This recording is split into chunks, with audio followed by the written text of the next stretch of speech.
Media సోదరులందరికీ, media మిత్రులందరికీ, ప్రతి ఒక్కరికి ఆంధ్రప్రదేశ్ ప్రభుత్వం తరపున ముఖ్యమంత్రి శ్రీ నారా చంద్రబాబు నాయుడు గారి తరపున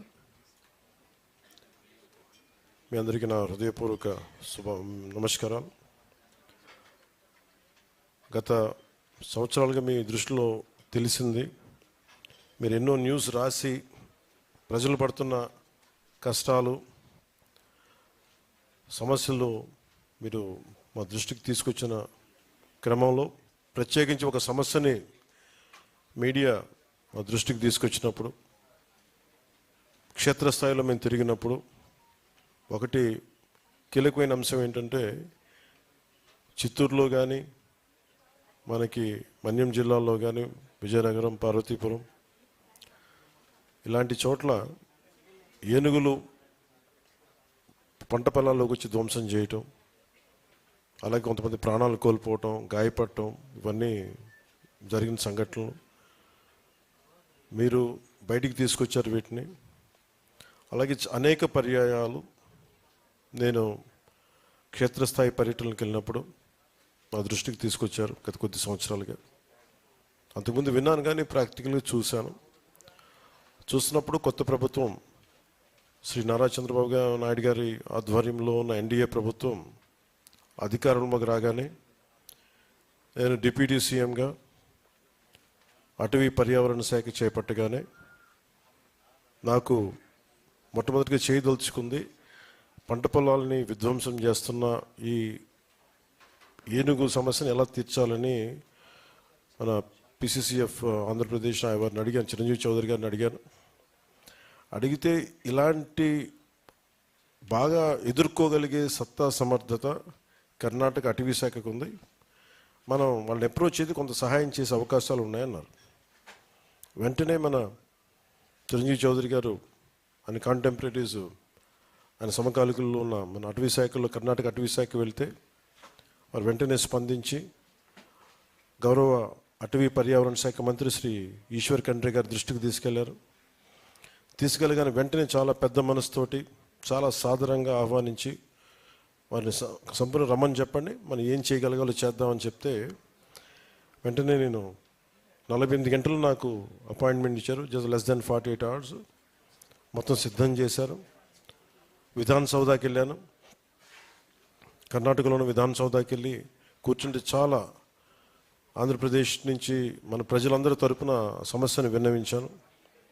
దానికి ముందే కర్ణాటక గౌరవ ముఖ్యమంత్రి శ్రీ సిద్ధరామయ్య గారి దగ్గరికి కలిశాను. వారికి కూడా తెలియజేసి వారు ఒకటే చెప్పారు, సంపూర్ణమైన మద్దతు ఉంటుంది మీకు అని చెప్పారు. అలాగే ఈశ్వర్ ఖండ్రే గారి దృష్టికి తీసుకెళ్తే ఆ రోజున చాలా పెద్ద ఎత్తున స్వాగతం పలికి చాలా ప్రేమగా ఆప్యాయంగా సమస్యలన్నీ విని సాదరంగా ఆహ్వానించి చెప్పాను, ఈ సమస్యలు ఉన్నాయంటే వెంటనే ఆయన పెద్ద ఆలోచన కూడా చేయలేదు. మీరు ఇంత దూరం వచ్చారు, మేము మీకోసం చేస్తాం. సో దాంట్లో భాగంగా నేను ప్రతిపాదించింది కానీ మన అటవీ శాఖ, ఆంధ్రప్రదేశ్ అటవీ శాఖ అధికారులు, ఉన్నతాధికారులు ప్రతిపాదించింది ఇట్లా ఎలా చేద్దాం దీన్ని అంటే, ఈశ్వర్ ఖండ్రే గారు ఆయనే ముందస్తుగా తెలియజేసింది ఏంటంటే, ఒక ఎంఓయూ చేసుకుందాం. ఇప్పుడు దాకా దేశంలో ఇరు రాష్ట్రాల మధ్య అటవీ శాఖకు సంబంధించి ఇలాంటి ఎంఓయూలు ఎప్పుడు జరగలేదు. అది ఈశ్వర్ ఖండ్రే గారు చెప్పారు, ఇప్పుడు దాకా ఎప్పుడు జరగలేదని.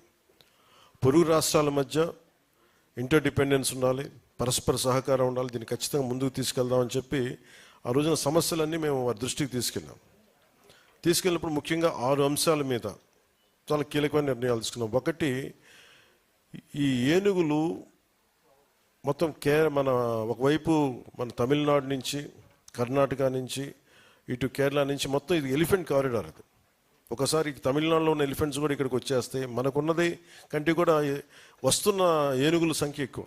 సో దానివల్ల ఏంటంటే వాటిని ఎలా చేయాలని దీని మీద ఒక ఎదుర్కొనే ఒక ఆలోచన విధానం, ఎలా ఎదుర్కోవాలి దీన్ని, మనిషికి ఏనుగుకి జంతువులకి మధ్య ఉన్న సమస్యను ఎలా అధిగమించాలి, వీటన్నిటి మీద అదొక ఎంఓయూ చేస్తుంది, అదొక అంశం. రెండవది, ఈ దీంట్లో ఒక విత్ ఇన్ ఫ్రేమ్వర్క్ ఏం పెట్టామంటే మావటీలకి కావటీలకి శిక్షణ మరియు సామర్థ్యాన్ని పెంపొందించడం. ఆంధ్రప్రదేశ్లో ఏనుగుల శిబిరాన్ని ఏర్పాటు చేసి వాటిని ఈ వైల్డ్ ఎలిఫెంట్స్ని టేమ్ చేసే మన ఎలిఫెంట్స్ని కుంకి ఏనుగులు అంటారు. అలాంటి కుంకి ఏనుగుల్ని కర్ణాటకలో ఎక్కువ ఉన్నాయి. ఆ కుంకి ఏనుగుల్ని ఈ దసరా తర్వాత, మీ అందరికీ తెలుసు మైసూరు దసరా ఉత్సవాల తర్వాత చాలా కీలక పాత్ర పోషిస్తాయి అక్కడ ఏనుగులు. ఆ దసరా ఉత్సవాల తర్వాత కుంకి ఏనుగుల్ని కర్ణాటక నుండి ఇక్కడికి తరలిస్తారు.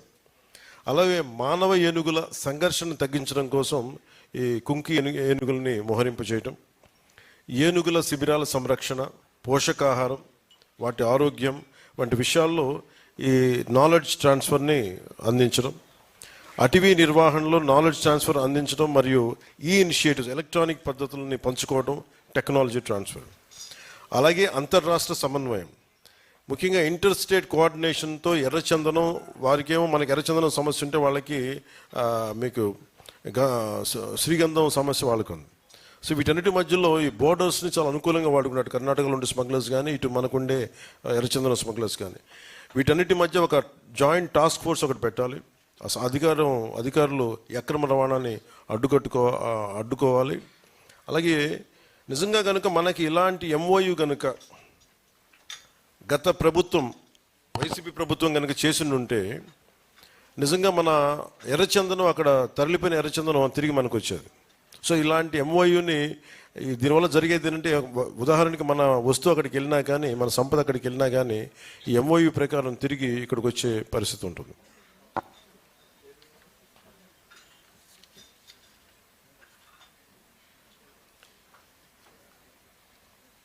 ముఖ్యంగా నేను కర్ణాటకలో చూసింది ఇన్ఫర్మేషన్ టెక్నాలజీ ఇనిషియేటివ్స్ అంటే ఎంత అద్భుతంగా ఉందంటే, వాళ్ళ ఆఫీసెస్కి వెళ్తే ఒక చెట్టు పడిపోయినా దానిని ఈ శాటిలైట్ ఇమేజరీ ద్వారా మనం దాన్ని చూడగలిగి దాని వెంటనే ఎవరైనా ఎనీ కైండ్ ఆఫ్ ఎంక్రోచ్మెంట్స్ ఉన్నాయా ఫారెస్ట్లో, ఇవన్నీ చాలా అద్భుతంగా ఉన్నాయి. వెంటనే ఒక యాప్లో తెలిసేలాంటి ఒక ఇనిషియేటివ్స్ ఉన్నాయి. అంటే వెంటనే రియల్ టైంలో మనం చూడొచ్చు ఏం జరుగుతుంది.